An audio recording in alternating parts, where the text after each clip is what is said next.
जय श्री कृष्णा। आप सबका अपने चैनल पुण्य धर्म में स्वागत है। आज आषाढ़ मास का 10वां दिन है। आज आप सब 10वें अध्याय का श्रवण करेंगे। पिछली कथा में आपने अग्नि तीर्थ और ऋण मोचन तीर्थ की महिमा का श्रवण किया था। अब आप सब उसके आगे की कथा सुनिए। श्री ब्रह्मा जी कहते हैं, इसके पश्चात सुपर्णा संगम तथा कद्रवा संगम नाम के पवित्र तीर्थ आते हैं। इन्हीं पावन स्थलों पर गंगा के तट पर स्वयं भगवान महेश्वर विराजमान हैं। वहीं अग्नि कुंड, रुद्र कुंड, विष्णु कुंड, सूर्य कुंड और प्रसिद्ध पुरूरवा तीर्थ स्थित है। इन तीर्थों की महिमा इतनी अद्भुत है कि इनके दर्शन की तो बात ही क्या, केवल श्रद्धा पूर्वक स्मरण करने मात्र से ही मनुष्य के समस्त पाप नष्ट हो जाते हैं। एक समय की बात है, राजा पुरूरवा ब्रह्मा जी की दिव्य सभा में उपस्थित हुए। उस समय उन्होंने देखा कि देव नदी सरस्वती ब्रह्मा जी के समीप विराजमान होकर मधुर मुस्कान बिखेर रही हैं। उनका अलौकिक रूप और अनुपम सौंदर्य समस्त सभा को अपने तेज से प्रकाशित कर रहा है। उनके अद्भुत सौंदर्य को देखकर राजा पुरूरवा ने ब्रह्मा जी के समीप विराजमान यह रूपवती, तेजस्विनी और दिव्य नारी कौन है? इनके सौंदर्य से तो पूरी सभा आलोकित हो रही है। उर्वशी ने विनम्रता से उत्तर दिया, राजन, ये ब्रह्मा जी की मानस पुत्री देव नदी सरस्वती हैं। ये प्रतिदिन ब्रह्मा जी के दर्शन के लिए यहाँ आया करती हैं। उर्वशी का उत्तर सुनकर राजा पुरूरवा अत्यंत आश्चर्यचकित रह गए। उन्होंने कहा, यदि ऐसा है तो कृपा करके इन्हें मेरा संदेश पहुँचा दो और मेरे पास आने का आग्रह करो। उर्वशी ने जाकर राजा का संदेश सरस्वती जी को सुनाया। सरस्वती ने उस आग्रह को स्वीकार कर लिया और अपनी प्रतिज्ञा के अनुसार वे राजा पुरूरवा के पास पहुंची। इसके बाद राजा पुरूरवा ने सरस्वती नदी के पावन तट पर उनके साथ अनेक वर्षों तक आनंद पूर्वक विहार किया। किंतु समय के साथ ऐसी परिस्थितियां उत्पन्न हुई कि राजा ने क्रोधवश सरस्वती को श्राप दे दिया। उस श्राप के प्रभाव से सरस्वती मृत्यु लोक में कहीं प्रकट और कहीं लुप्त होकर प्रवाहित होने लगीं। तभी से आज भी अनेक स्थानों पर सरस्वती नदी अदृश्य मानी जाती हैं, जबकि कुछ स्थानों पर उनके दर्शन होने का वर्णन मिलता है। जहाँ सरस्वती नदी गंगा में आकर मिलती हैं, वहाँ पहुंचकर राजा पुरूरवा ने कठोर तपस्या की, भगवान महादेव की आराधना की और माँ गंगा की कृपा से अपने समस्त मनोरथ पूर्ण किए। तभी से वह पावन स्थान पुरूरवा स्थित सरस्वती संगम तथा ब्रह्म तीर्थ के नाम से प्रसिद्ध हुआ। वहाँ स्वयं सिद्धेश्वर महादेव विराजमान हैं, जो भक्तों की सभी मनोकामनाएं पूर्ण करते हैं। इसके अतिरिक्त वहाँ सावित्री, गायत्री, श्रद्धा, मेधा और सरस्वती, ये 5 महान पुण्य तीर्थ भी स्थित हैं। इन पवित्र तीर्थों में श्रद्धा पूर्वक स्नान और जलपान करने से मनुष्य अपने समस्त पापों से मुक्त हो जाता है। ये 5 नदियां ब्रह्मा जी की दिव्य कन्याएं मानी गई हैं और अंततः भगवती गंगा में आकर मिलती हैं। इसलिए इनका महात्म्य अत्यंत दुर्लभ और कल्याणकारी बताया गया है। प्राचीन काल में प्रियव्रत नाम के एक महान क्षत्रिय राजा हुए। उन्होंने गोदावरी के दक्षिण तट पर एक विशाल यज्ञ का आयोजन किया, जिसके पुरोहित महर्षि वशिष्ठ थे। यज्ञ के मध्य एक दिन हिरण्यक नामक दैत्य वहां आ पहुंचा और यज्ञ में विघ्न डालने का प्रयास करने लगा। तब महर्षि वशिष्ठ ने अपने ब्रह्म तेज से उस दैत्य और उसकी सेना को परास्त कर वहां से भगा दिया। इसके बाद यज्ञ निर्विघ्न रूप से पूर्ण हुआ। यज्ञ की समाप्ति पर देवताओं और ऋषियों ने प्रसन्न होकर कहा, इस स्थान पर स्थित शमी तीर्थ, विष्णु तीर्थ, अर्क तीर्थ, शिव तीर्थ, सोम तीर्थ और वशिष्ठ तीर्थ के अश्वमेध यज्ञ के समान महान फल प्रदान किया है। अतः जो मनुष्य इन तीर्थों में स्नान, दान और पूजा करेगा उससे अश्वमेध यज्ञ के समान पुण्य फल प्राप्त होगा। इसमें तनिक भी संदेह नहीं है।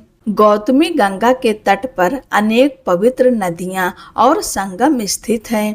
वहाँ सोम तीर्थ, गंधर्व तीर्थ, देव तीर्थ, पूर्ण तीर्थ, साल तीर्थ, सुपर्णा संगम, स्वागत संगम, कुसुम संगम, पुष्टि संगम, कर्णिका संगम, वनमे संगम, कृष्णा संगम, वसी संगम, शिवा संगम और अनेक अन्य दिव्य तीर्थ विद्यमान है। कहा जाता है कि ये सभी तीर्थ पहले देवगिरी पर्वत पर स्थित थे और बाद में क्रमशः गंगा में आकर मिल गए। कोई नदी के रूप में, कोई सरोवर के रूप में और कोई पवित्र स्रोत के रूप में प्रकट हुआ।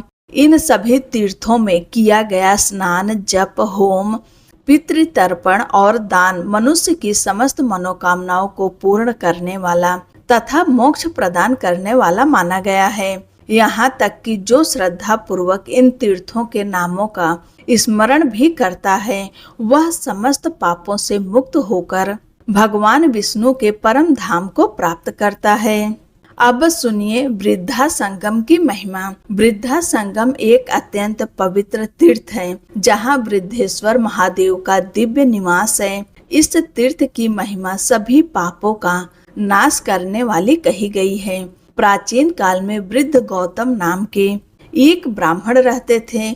उन्हें केवल गायत्री मंत्र का ज्ञान था।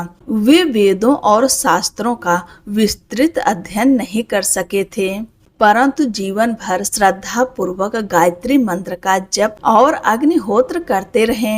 उसी तप के प्रभाव से उनका ब्राह्मणत्व सुरक्षित रहा और उनकी आयु भी अत्यंत दीर्घ हो गई। यद्यपि वे वृद्ध हो चुके थे, फिर भी उनका विवाह नहीं हो पाया था क्योंकि कोई अपनी कन्या उन्हें देने को तैयार नहीं था। एक दिन तीर्थों और आश्रमों में भ्रमण करते करते वे सह्याद्री पर्वत पर पहुँचे।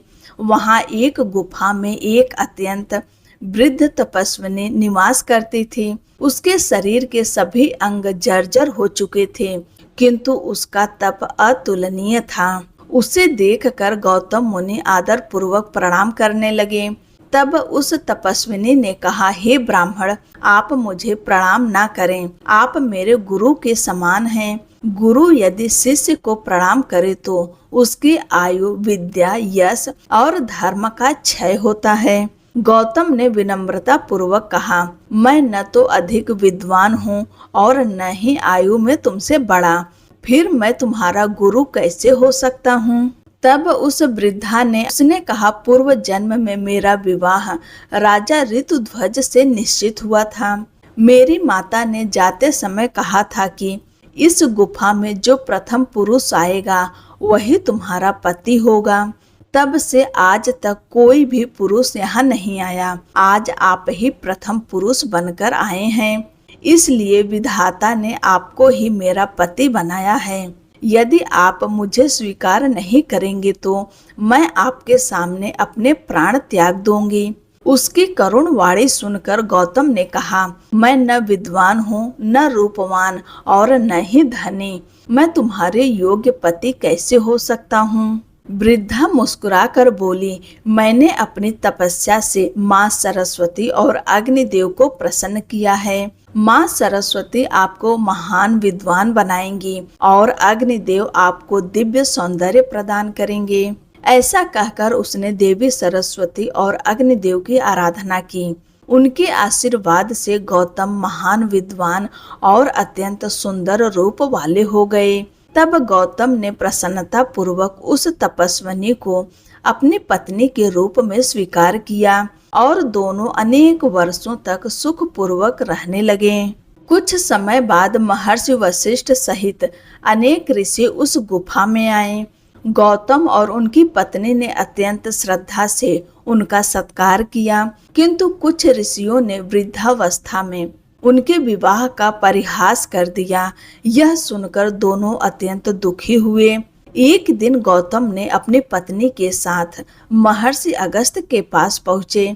महर्षि अगस्त्य से पूछा, हे मुनिवर, ऐसा कौन सा तीर्थ है जहाँ स्नान करने से हमारा कल्याण हो और हमारा दुख दूर हो जाए? महर्षि अगस्त्य ने उत्तर दिया, हे ब्राह्मण, मैंने मुनियों से सुना है कि गोदावरी अर्थात गौतमी गंगा में स्नान करने से मनुष्य की सभी मनोकामनाएं पूर्ण हो जाती है। यह सुनकर गौतम अपनी पत्नी सहित गौतमी गंगा के तट पर पहुँचे और कठोर तपस्या करने लगे। उन्होंने भगवान शंकर, भगवान विष्णु और माँ गंगा की स्तुति करते हुए प्रार्थना की, हे देवाधिदेव, जैसे मरुभूमि में एक वृक्ष पथिक का सहारा बनता है, उसी प्रकार इस संसार में आप ही समस्त जीवों के एकमात्र आश्रय हैं। जैसे वर्षा सूखी धरती को हरा भरा कर देती है, वैसे ही आपके अनुग्रह से जीवन धन्य हो जाता है। हे गौतमी गंगे, आप वैकुंठ तक पहुँचाने वाली दिव्य सीढ़ी हैं। हम आपकी शरण में आए हैं, कृपा करके हमारा उद्धार कीजिए। गौतम की भावपूर्ण स्तुति से प्रसन्न होकर माँ गंगा प्रकट हुई और बोली, हे ब्राह्मण, वैदिक मंत्रों का उच्चारण करते हुए मेरे जल से अपनी पत्नी का अभिषेक करो। इससे यह अत्यंत रूपवती हो जाएगी और इसके सभी अंग दिव्य सौंदर्य से सुशोभित हो उठेंगे। गंगा जी की आज्ञा का पालन करते हुए गौतम ने अपनी पत्नी का अभिषेक किया। माँ गंगा की कृपा से दोनों पति पत्नी दिव्य रूप और तेज से संपन्न हो गए। उनके अभिषेक से जो जल प्रवाहित हुआ वही आगे चलकर वृद्धा नदी के नाम से प्रसिद्ध हुआ।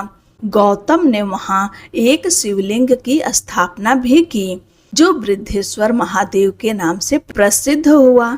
उसी समय से उस पवित्र स्थान का नाम वृद्धा संगम पड़ा। यहाँ श्रद्धा पूर्वक स्नान, दान और पूजा करने वाला मनुष्य अपने सभी मनोरथों को प्राप्त करता है और अंत में परम कल्याण को प्राप्त होता है। आज की कथा यहीं पर समाप्त होती है। अब सुनिए एक पौराणिक कथा। इस दिव्य प्रसंग में जानेंगे कि भगवान श्री राम ने किस प्रकार पुष्कर तीर्थ की महिमा को स्वीकार किया था।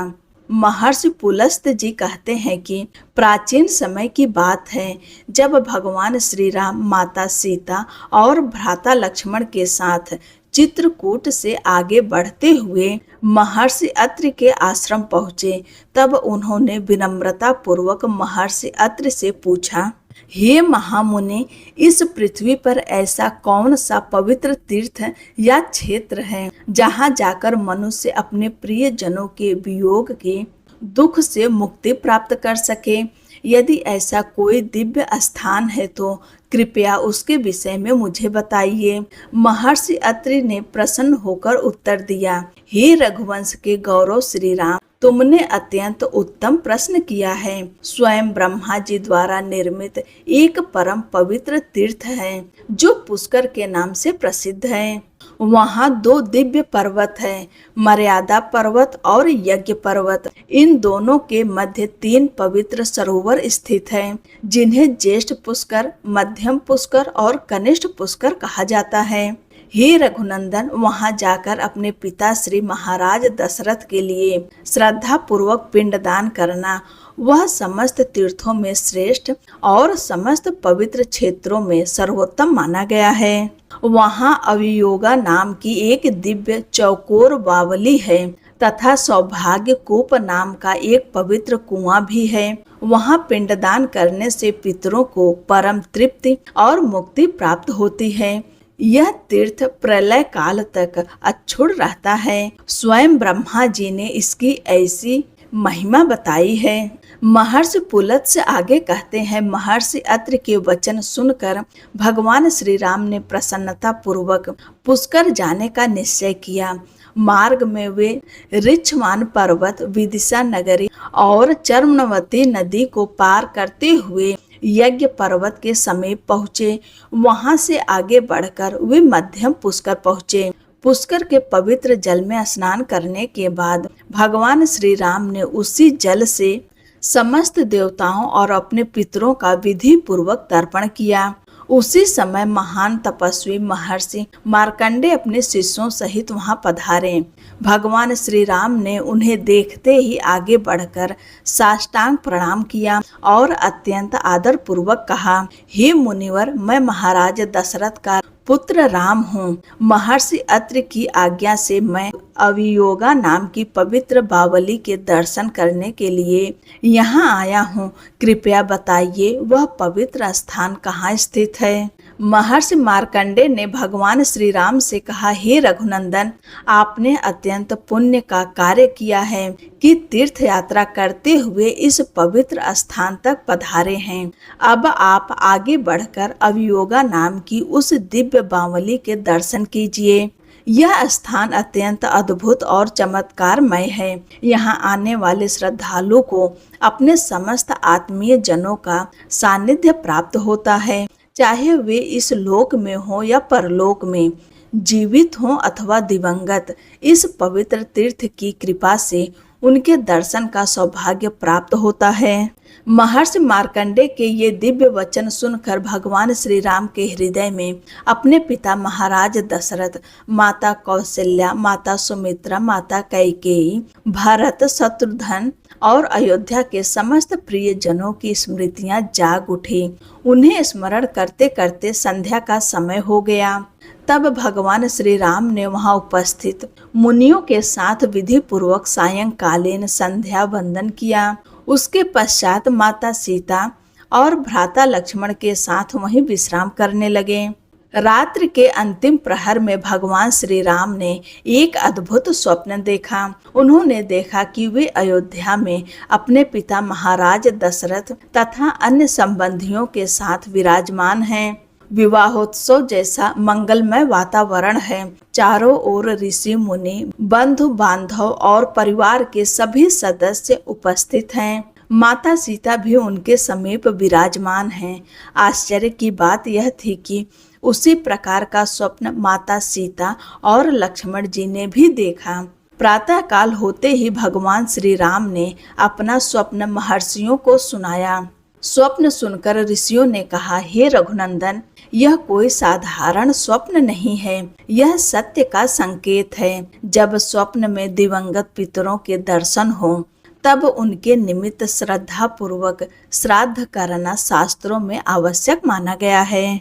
जो पितर अपने संतानों के कल्याण और उनकी उन्नति की कामना करते हैं, वे ही स्वप्न में दर्शन देकर अपना स्मरण कराते हैं।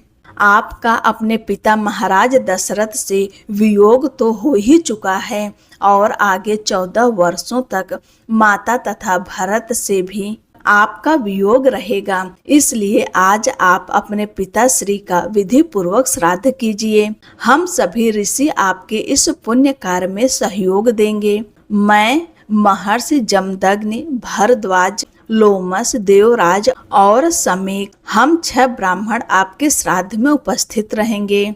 फिर महर्षियों ने श्राद्ध की सामग्री बताते हुए श्राद्ध में इंगुदी अर्थात लिसोड़े के फल, बेर, आंवला, पके हुए बेल, विभिन्न प्रकार के कंदमूल तथा अन्य ऋतुजन्य फल अवश्य होने चाहिए।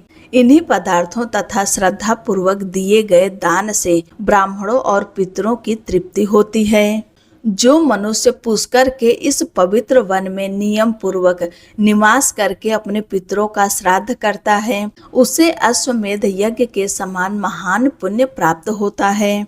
इतना कहकर सभी महर्षि ज्येष्ठ पुष्कर में स्नान करने चले गए। तब भगवान श्री राम ने लक्ष्मण से कहा, हे सुमित्रा नंदन, शीघ्र जाओ और श्राद्ध के लिए उत्तम फल तथा आवश्यक सामग्री लेकर आओ। मीठी बेल, कटहल, कैथ, सालूक, कसेरू, सिंघाड़े तथा जो भी उत्तम मौसमी फल उपलब्ध हो, सब एकत्र कर लाओ।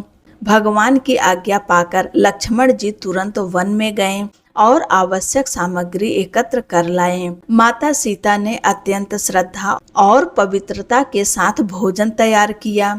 भोजन पूर्ण होने पर उन्होंने भगवान श्री राम को इसकी सूचना दी। उधर भगवान श्री राम ने अवियोगा बावली में स्नान किया और ऋषियों की प्रतीक्षा करने लगे। दोपहर बीतने के बाद जब कुतप काल उपस्थित हुआ तब भगवान श्री राम द्वारा आमंत्रित सभी महर्षि वहां आ पहुँचे।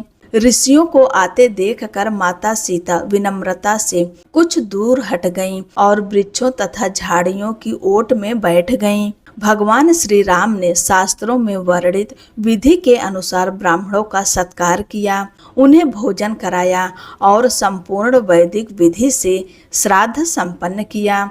इसके बाद वैश्वदेव कर्म किया और पुराणोक्त विधि के अनुसार पिंडदान भी पूर्ण किया। अंत में दक्षिणा देकर सभी ब्राह्मणों को सम्मान पूर्वक विदा किया।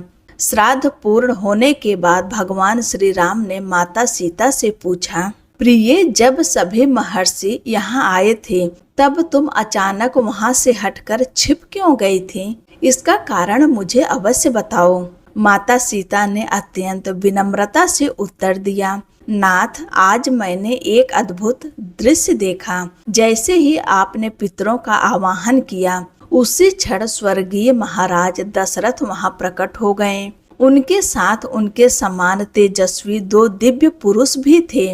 वे तीनों ब्राह्मणों के शरीर में ही विराजमान दिखाई दे रहे थे। हे रघुनंदन, मुझे उन ब्राह्मणों में स्वयं आपके पितरों के दर्शन हुए। उन्हें देखकर मैं लज्जा से भर गई।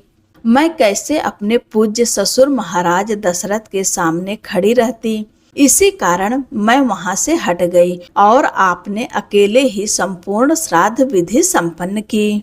महर्षि पुलस्त कहते हैं, माता सीता के ये पवित्र और सत्य वचन सुनकर भगवान श्री राम अत्यंत प्रसन्न हुए। उन्होंने प्रेम पूर्वक माता सीता को अपने हृदय से लगा लिया।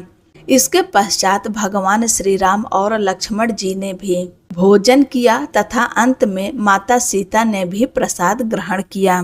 तीनों ने वह रात्रि उसी पवित्र तीर्थ में व्यतीत की। अगले दिन प्रातः सूर्योदय के साथ ही वे वहां से प्रस्थान कर पश्चिम दिशा की ओर चले। लगभग कोस की यात्रा के बाद वे ज्येष्ठ पुष्कर के समीप पहुँचे।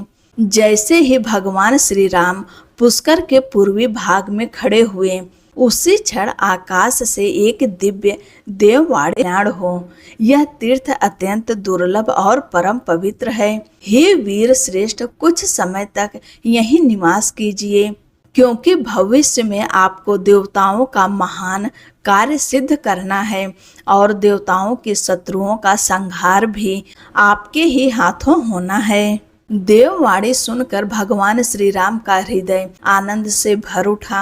उन्होंने अपने अनुज लक्ष्मण से कहा, हे लक्ष्मण, आज ऐसा प्रतीत होता है कि स्वयं देवाधिदेव ब्रह्मा जी ने हम पर अपनी विशेष कृपा की है। इसलिए मेरी इच्छा है कि हम इसी पवित्र स्थान पर एक आश्रम बनाकर 1 मास तक निवास करें और शास्त्रों में बताए गए पवित्र व्रत का पालन करके अपने मन, वचन और शरीर को और अधिक पवित्र करें। भगवान श्री राम की आज्ञा सुनकर लक्ष्मण ने विनम्रता से कहा, जैसी आपकी आज्ञा प्रभु। इसके पश्चात दोनों भाइयों ने वहां 1 मास तक नियम, संयम, जप, तप और व्रत का पालन किया। व्रत पूर्ण होने पर वे आगे बढ़े और पुष्कर क्षेत्र की सीमा पर स्थित मर्यादा पर्वत के समीप पहुँचे। वहां देवों के देव त्रिशूलधारी भगवान शिव का एक अत्यंत प्राचीन और दिव्य स्थान था, जहां वे अजगंधेश्वर के नाम से प्रसिद्ध थे। भगवान श्री राम ने वहां पहुंचकर त्रिनेत्रधारी उमापति भगवान महादेव को साष्टांग प्रणाम किया। शिव जी के दिव्य दर्शन करते ही उनके शरीर में रोमांच सा छा गया। उनका हृदय भक्ति से भर उठा और वे गहन सात्विक भाव में स्थित हो गए। भगवान शिव को समस्त सृष्टि का आदि कारण मानकर अत्यंत विनम्रता से उनकी स्तुति आरंभ की। मैं उन भगवान शंकर की शरण ग्रहण करता हूँ, जो समस्त चराचर जगत के सृष्टिकर्ता हैं, जो इस संसार के सुख और दुख के मूल कारण हैं तथा समय आने पर संपूर्ण सृष्टि का संहार भी करते हैं। मैं उन महादेव की शरण लेता हूँ, जिनके भक्त मोह, रजोगुण और तमोगुण से मुक्त होकर निरंतर उनके ध्यान में लीन रहते हैं, जिनकी सभी सांसारिक इच्छाएं समाप्त हो जाती है और जिनकी बुद्धि परम शांति में स्थिर हो जाती है। मैं उन भगवान शिव की शरण लेता हूँ जिन्होंने अपनी जटाओं में शीतल चंद्रमा की अर्धचंद्र कला को धारण किया है, जिनके मस्तक पर पवित्र भागीरथी गंगा विराजमान है और जिन्होंने जगत जननी पार्वती को अपने अर्धांग के रूप में स्थान दिया है। मैं उन नीलकंठ भगवान की शरण लेता हूँ जिन्होंने प्रचंड वेग से आकाश से उतरती हुई गंगा को अपनी विशाल जटाओं में धारण कर संपूर्ण पृथ्वी की रक्षा की है। मैं उन महेश्वर की शरण लेता हूँ जिन्होंने अहंकार से उन्मत्त दशानन रावण द्वारा हिलाए जा रहे कैलाश पर्वत को अपने चरण के केवल एक स्पर्श से स्थिर कर दिया और उसके गर्व का नाश किया। मैं उन देवाधिदेव की शरण लेता हूँ जिन्होंने अनेक बार दैत्यों का संहार किया, देवताओं की रक्षा की तथा नागों, विद्याधरों और महान तपस्वियों पर अपनी असीम कृपा बरसाई। मैं उन सदाशिव की शरण लेता हूँ जिनकी आज्ञा से यह संपूर्ण जगत संचालित होता है और जो जल, अग्नि, सूर्य, चंद्रमा, वायु, आकाश, यजमान तथा प्रकृति इन 8 दिव्य स्वरूपों के माध्यम से संपूर्ण सृष्टि का पालन करते हैं, जो हिम के समान श्वेत भस्म से अपने दिव्य शरीर को अलंकृत करते हैं, जो पवित्र वृषभ नंदी पर आरूढ़ होकर माता पार्वती के साथ लोक कल्याण के लिए विचरण करते हैं। मैं उन महादेव की शरण लेता हूँ जिन्होंने देवताओं के समक्ष ब्रह्मा जी के 5वें अहंकार युक्त मस्तक का छेदन कर धर्म की मर्यादा स्थापित की।